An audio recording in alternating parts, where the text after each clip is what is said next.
I never thought I would set foot in Antarctica. Most people spend their whole lives watching white landscapes on television, hearing about explorers who vanished without explanation, or scientists who lost their minds in research stations where the sun doesn't rise for months. For me, it began as a research assignment, a chance to prove myself among a group of hardened scientists and survival experts. But what started as excitement quickly became dread, and what we found there has haunted me every night since. When I say Antarctica's horror, what we found shocked us. I mean it in the most literal way. You cannot comprehend the terror of being surrounded by endless ice, where the silence itself presses on your chest like a weight. The first days were manageable. The winds howled outside our makeshift camp. The ground groaned beneath the shifting ice, and the emptiness was both beautiful and threatening. But on the third night, I woke to a sound that should not exist in such a barren world. Footsteps crunching in the snow outside, heavy and deliberate, circling our tents. At first, I thought maybe it was one of the team, restless, checking the equipment. Yet when I peeked through the flap, I saw shadows move, shadows taller than any man, stretching unnaturally across the snow. I called out, but no answer came. Instead, the sound stopped, and silence returned. I crawled back inside, trying to convince myself that the mind plays tricks in the polar dark. But deep down, I knew the ice was not as empty as we were told. And when morning came, we saw the tracks.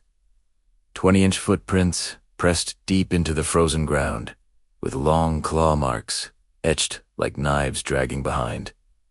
We measured them. They weren't human, weren't animal. They were something else. That was the first time my heart whispered, "Leave." But we didn't. We were scientists, bound by duty, blinded by curiosity, and curiosity in Antarctica is the first step toward horror. By the fourth day, we were already questioning reality. Sleep deprivation gnawed at us, because none of us could rest. Each night brought noises, low groans, sometimes like whales under the ice, other times like metal tearing itself apart. The air tasted wrong, sharp and electric, as if the sky itself wanted us gone. At one point, a teammate named Harris swore he heard voices calling his name from beneath the snow, muffled but insistent. We laughed nervously at him, trying to dismiss it, but that night he started sleepwalking. We dragged him back, but he didn't remember a thing. Strange facts began to pile up. The compass spun erratically, electronics glitched, and even our shadows stretched unnaturally long against the snow, bending in directions that made no sense with the angle of light. When we tried to joke about it to cut the tension, the humor came out brittle, like a glass about to crack. "Maybe penguins are pranking us," one said, his voice shaking. No one laughed. It wasn't penguins. On the fifth night, the screams began. Not animal, not human. Imagine the sound of a woman drowning, mixed with the screech of rusted steel, amplified and stretched across the endless plains of Antarctica. It was a scream that seemed to come from everywhere and nowhere at once. We tried to convince ourselves it was the wind playing tricks, but then the scream started to mimic us repeating our words, echoing our laughter, turning familiar voices into something monstrous. That was when I began to feel the first crack in my sanity. Because if Antarctica itself could scream, then what else was buried under the ice, waiting?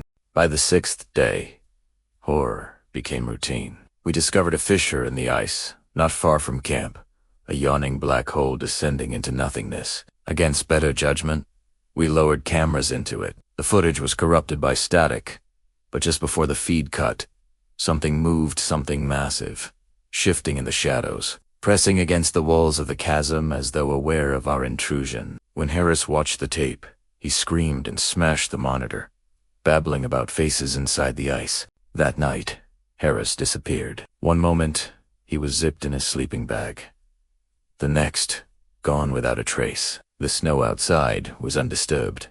No footprints, no drag marks. It was as if the earth had swallowed him whole. We searched, carrying dim headlamps, wandering through tunnels of ice that glittered like frozen cathedrals. The silence was unbearable, until the whispers returned. They were our voices, echoing back from the tunnels, pleading, begging for help, crying in tones that made us drop to our knees. One of the team swore he heard his dead mother calling his name. Another said he heard his child's laughter. The ice was alive with voices, feeding on OSA. Then, for the first time, we saw it. A shape moving beneath the transparent ice floor, darker than shadow, shifting like a massive body dragging itself closer. It pressed upward, cracking the surface as though testing its prison. I will never forget its size, like a whale, but wrong, with too many limbs pressing in unnatural directions. The ice held, but I felt in my bones it would not hold forever. We fled back to camp, but nothing felt safe anymore. Even the sky seemed hostile, heavy with auroras that twisted into faces, leering down at us. Antarctica was no longer a place. It was a predator, and we were already inside its mouth. The seventh night was when we broke.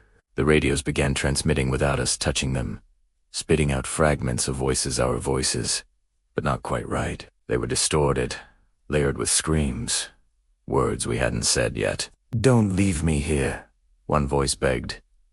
"It's already inside," another whispered. When we checked the log, the times didn't match. The recordings were from hours in the future. The radios were playing our deaths before they happened. By then, we were too afraid to sleep, too afraid to speak, even too afraid to breathe too loudly. We sat in silence, but silence was no longer our ally.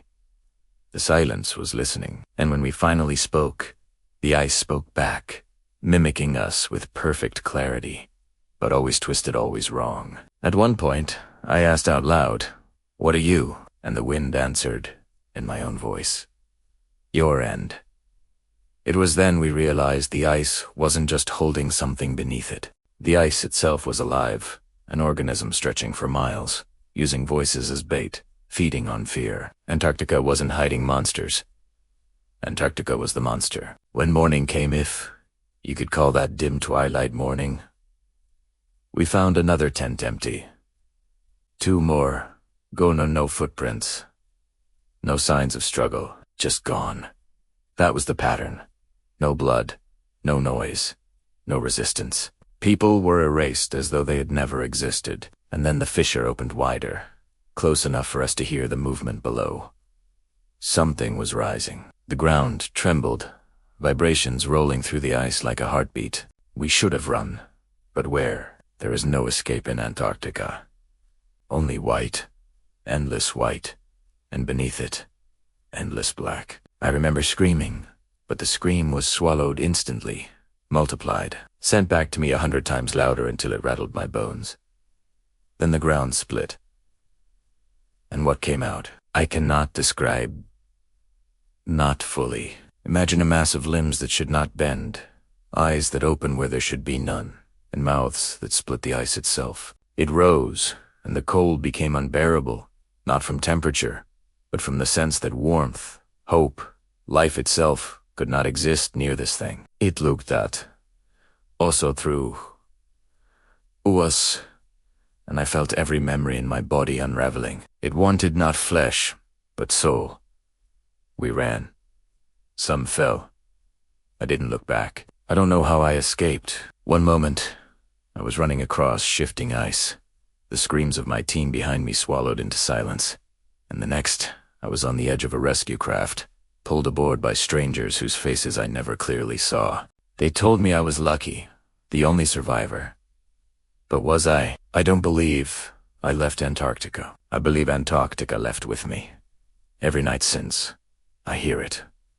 The screams, the footsteps, voices. Sometimes my own, sometimes those of the people who vanished. When the wind howls outside my window, it is not the wind, it is the ice calling me back. Antarctica's horror.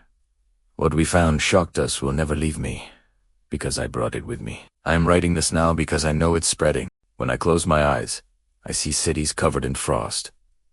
People vanishing without footprints. Radios spitting out screams that haven't happened yet.